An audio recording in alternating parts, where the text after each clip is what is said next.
বরকতময় সেই সত্তা যিনি ফুরকানকে অর্থাৎ কোরআনকে তার বান্দা মুহাম্মদ সাল্লাল্লাহু আলাইহি ওয়াসাল্লামের উপরে নাযিল করেছেন, যাতে করে মুহাম্মদ সাল্লাল্লাহু আলাইহি ওয়াসাল্লাম গোটা বিশ্ববাসীর জন্য সতর্ককারী হয়ে যেতে পারেন। পড়েন সুবহানাল্লাহ। যেন এই কোরআন দিয়ে বিশ্বনবী মানুষকে সতর্ক করতে পারেন, এজন্য এই ফুরকানকে আল্লাহ নাযিল করেছেন।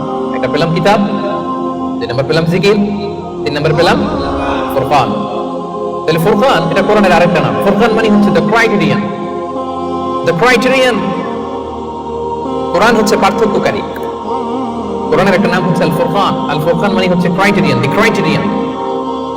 ইউফারিকু বাইনাল হাক্কি ওয়াল বাতিল, it differentiates between right and রং।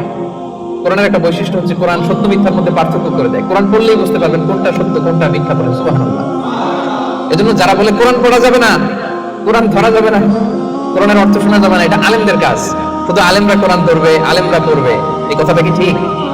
কোরআন থেকে আপনি দূরে থাকলে আপনি বুঝতে পারবেন কোনটা শুদ্ধ কোনটা অশুদ্ধ।